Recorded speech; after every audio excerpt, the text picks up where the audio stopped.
माँ, मुझे ये वाले कपड़े छोटे हो गए हैं। मुझे इस बार दिवाली के लिए नए कपड़े दिलाओ ना। बेटा, तुम्हारे पिताजी को आज पगार मिल जाएगी तो मैं तुम्हें बाजार लेकर चलूंगी। वहां पर तुम्हें जो भी कपड़े पसंद आए तुम वो खरीद लेना। ठीक है माँ। 1-2 दिन में दिवाली का त्योहार आने वाला था, लेकिन मोहन को अभी तक उसकी पगार नहीं मिली थी, जिस वजह से ना तो वो लोग दिवाली के लिए नए कपड़े खरीद पाए थे और ना ही घर में दिवाली की कोई साज सजावट कर पाए थे। मालिक, परसों दिवाली का दिन है और अभी तक मुझे मेरी पिछले महीने की पगार नहीं मिली है। आज मुझे मेरी पगार दे दीजिए। अरे तू तो जानता है काम कितना मंदा चल रहा है। मेरे पास तो अपनी जेब में ही पैसे नहीं है, तो मैं तुझे पगार कहाँ से दूं। 1-2 महीने रुक जा, उसके बाद तुझे तेरे सारे पैसे दे दूंगा। मालिक, लेकिन परसों दिवाली है और मुझे अपने परिवार के साथ दिवाली मनाने के लिए पैसे तो चाहिए। और अब मैं आपसे कोई उधार थोड़े ही मांग रहा हूँ, मैं तो अपने हिस्से के पैसे मांग रहा हूँ। इन पैसों के लिए मैंने आपके पास पूरे महीने काम किया है। अरे जब एक बार बोल दिया तुझे कि मेरे पास तुझे देने के लिए पैसे नहीं है, तो क्यों बार बार ये बात बोलकर मेरे सर में दर्द कर रहा है। तुझे एक बार बोला ना कि पैसे इस बार नहीं मिलेंगे, तो तुझे मेरी बात समझ में नहीं आती है। अगर तुझे यहाँ पर काम करने में इतनी ही परेशानी है तो छोड़ दे यहाँ पर काम करना। कोई जरूरत नहीं है तुझे यहाँ पर काम करने की। मालिक बिल्कुल ठीक कह रहा है मोहन भैया। अगर आपको यहाँ पर काम नहीं जम रहा तो आप काम छोड़ दीजिए, क्योंकि अब तो हम सब लोग भी यहाँ से काम छोड़ रहे हैं। हम सब लोग अपने परिवार का पेट पालने के लिए काम करते हैं, और जब हमें हमारे ही पैसे समय से ना मिले तो फिर ऐसा काम करने का क्या फायदा। आज हम में से यहाँ कोई भी काम करने नहीं आएगा। जब वहां से सारे लोग काम छोड़ देते हैं तो मोहन भी हिम्मत करके वहां से काम छोड़कर अपने घर आ जाता है। क्या हुआ? आपका चेहरा इतना लटका हुआ क्यों है? आपके मालिक ने फिर से आपको पगार नहीं दी ना? अरे उन्होंने कहा है कि 2-3 महीने बाद जाकर पगार मिलेगी, इसीलिए वहां पर काम करने वाले हम सब लोगों ने वहां से काम छोड़ दिया है। अब तो मैं कहीं और जाकर ही काम ढूंढूंगा। मुझे माफ कर देना, मैं तुम्हें दिवाली पर नए कपड़े नहीं दिलवा पाया और ना ही अपने घर को बाकी लोगों की तरह सजा पाया।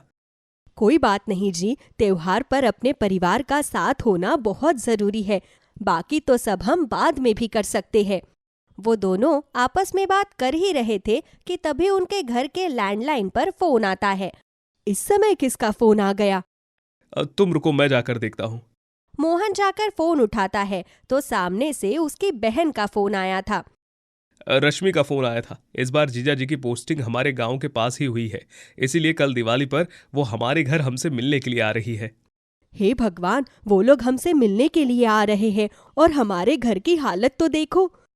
सरला ये सब सोचकर बहुत परेशान हो जाती है। वो थोड़े बहुत बचत के पैसों से बाजार में कुछ सब्जियां खरीदने के लिए जाती है। भैया, ये गोभी कितने की दी? 100 रुपए का एक गोभी का फूल है बहन जी, बताइए कितने कर दूं। बाप रे बाप, एक गोभी का फूल इतना महंगा? रहने दो भैया, अगर मैंने आपसे ये गोभी का फूल खरीद लिया तो मैं दूसरी कोई सब्जी नहीं खरीद पाऊंगी। गोभी का दाम सुनकर ही सरला आगे बढ़ जाती है।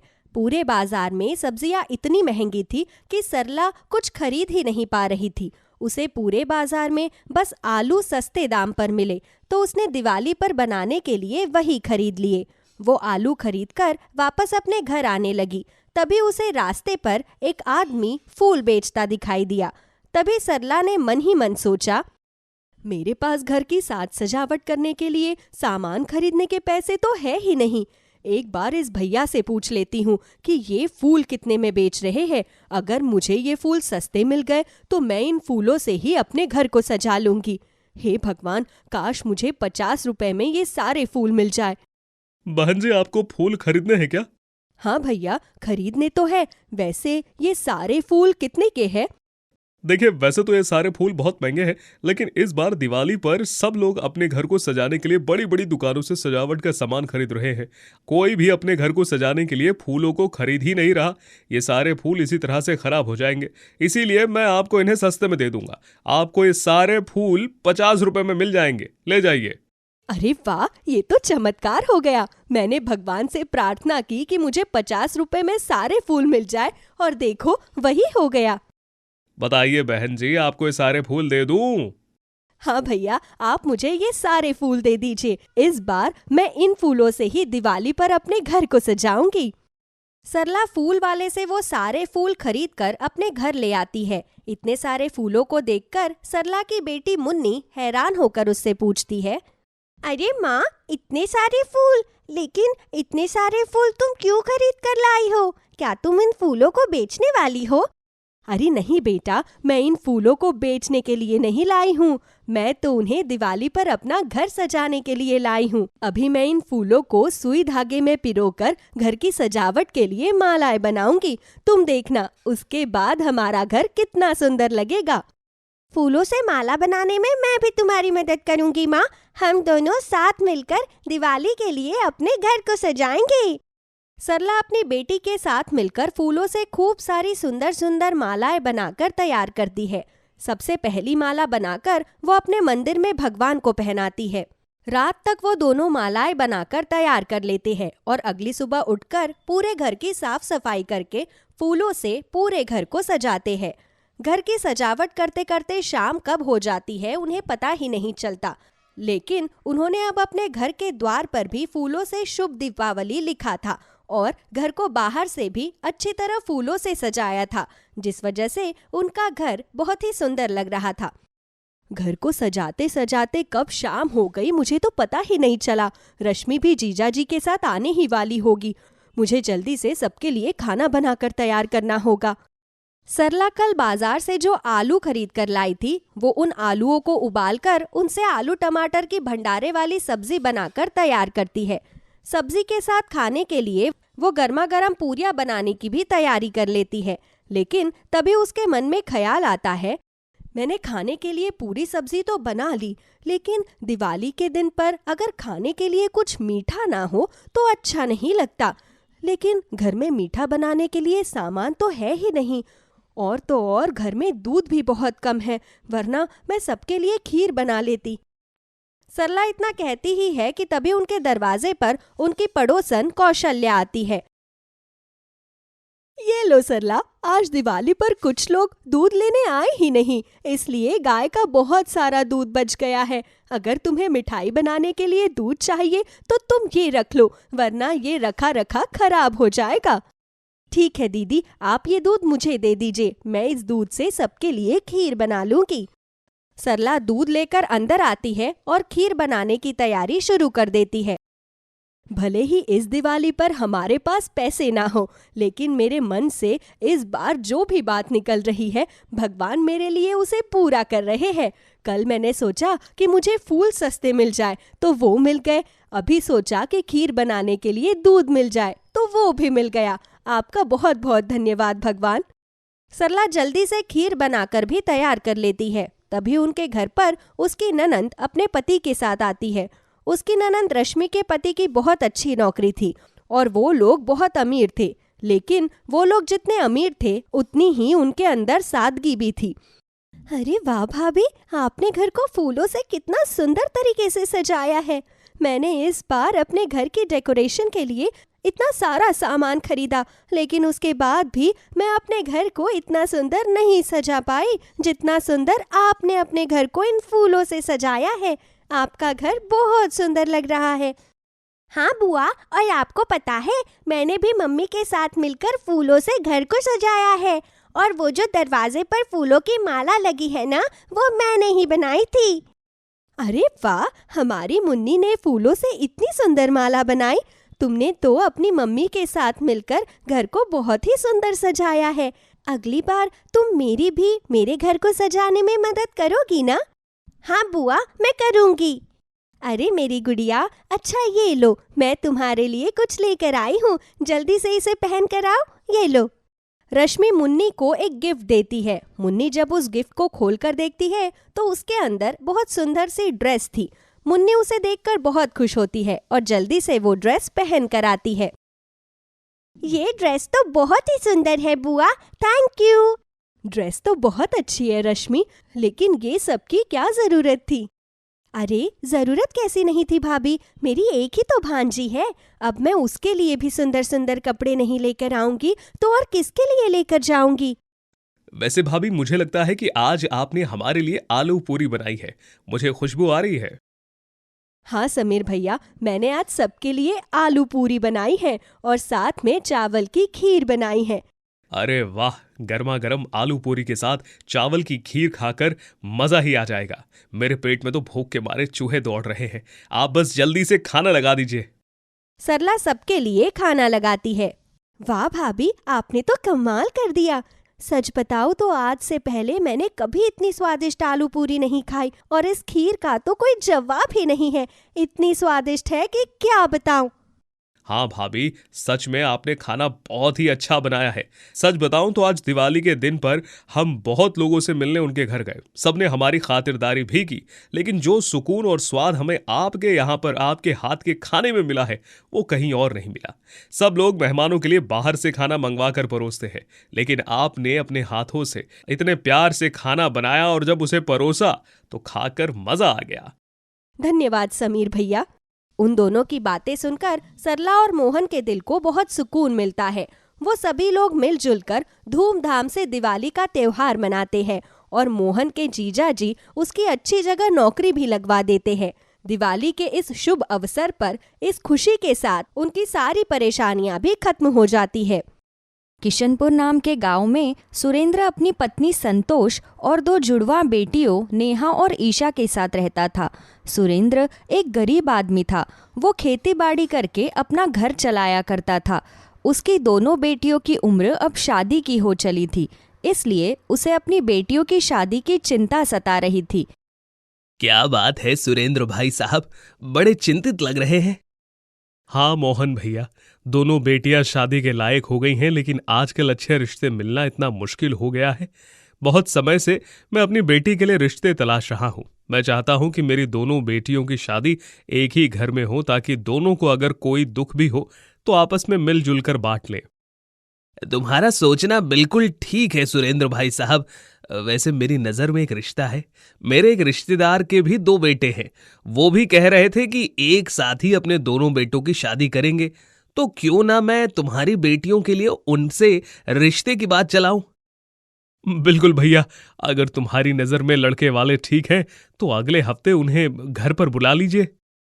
इस तरह बातों बातों में मोहन सुरेंद्र को उसकी बेटियों के लिए अच्छा रिश्ता बता देता है। अगले हफ्ते लड़के वाले उनके घर आते हैं। भाई साहब, हमें तो आपकी दोनों बेटियां बहुत पसंद आई। हमारी तरफ से तो ये रिश्ता बिल्कुल पक्का है। मैं चाहती हूँ कि हम जल्द से जल्द बच्चों की सगाई करवा दे। अगले महीने का मुहूर्त भी बहुत अच्छा है। अगले महीने ही सगाई की तारीख रखते हैं। दोनों बहनों की 1 महीने के बाद की सगाई की तारीख तय हो जाती है। उन दोनों के ही अपनी सगाई को लेकर बहुत सारे अरमान थे, इसलिए वो हर रोज अपनी सगाई के बारे में ही बात किया करती थी। ईशा, मेरा तो इतना मन है कि अपनी सगाई में मैं बहुत सुंदर सा लहंगा पहनूं, लेकिन हमारे पास तो इतने पैसे भी नहीं हैं कि एक सुंदर सा लहंगा खरीद सके। हमें तो अपनी सगाई में साड़ी ही पहननी पड़ेगी। सच कहा नेहा, अगर हमारे पास भी पैसे होते तो हम भी अच्छी तरह तैयार होते। मेरी सहेली सुनैना ने अपनी सगाई में इतना सुंदर लहंगा पहना था। मेरा भी बहुत मन था कि मैं अपनी सगाई में बिल्कुल वैसा ही लहंगा पहनूं। अगर तुम बुरा ना मानो तो एक बात कहूं। तेरी बात का भला मैं क्यों बुरा मानूंगी? बोल, क्या हुआ? सुनैना तेरी दोस्त है, तो तू उसी से अपनी सगाई के लिए उसका लहंगा मांग लेना। तू कह तो ठीक रही है, लेकिन मैं ये नहीं जानती कि वो मुझे पहनने के लिए अपना लहंगा देगी भी या नहीं। लेकिन फिर भी एक बार पूछकर देख ही लेती हूँ। उसका लहंगा बहुत महंगा था। अगर मैं अपनी 6 महीने की बचत भी उस लहंगे को खरीदने में लगाऊं तो अभी खरीद नहीं पाऊंगी। लेकिन मुझे ये बिल्कुल भी अच्छा नहीं लगेगा कि मैं अपनी सगाई में सुनैना का लहंगा पहनूं और तू साड़ी पहने। अरे कोई बात नहीं, अगर सुनैना ने तुझे अपना लहंगा दे दिया तो मैं भी अपनी किसी सहेली से या किराए पर एक सस्ता सा लहंगा ले आऊंगी। अच्छा ठीक है, मैं बात करने के लिए सुनैना के घर जाती हूँ। ईशा अपनी सहेली सुनैना से लहंगे की बात करने के लिए उसके घर जाती है। अरे ईशा, बड़े दिनों बाद आना हुआ। मेरी सगाई के दिन के बाद तो मैं आज तुझे देख रही हूँ। हाँ, वो अगले महीने मेरी और नेहा की सगाई है ना, तो उसी सिलसिले में तेरे पास आई हूँ। अरे वाह, बहुत बहुत बधाई हो। आ बैठ ना, मैं अभी तेरे लिए चाय नाश्ता मंगवाती हूँ।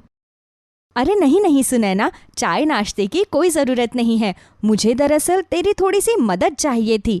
मैंने तुझे बताया तो कि अगले महीने मेरी और नेहा की सगाई है, इसलिए हमारे पास पहनने के लिए लहंगे नहीं हैं और इतने पैसे भी नहीं हैं कि दोनों नए लहंगे खरीद सके।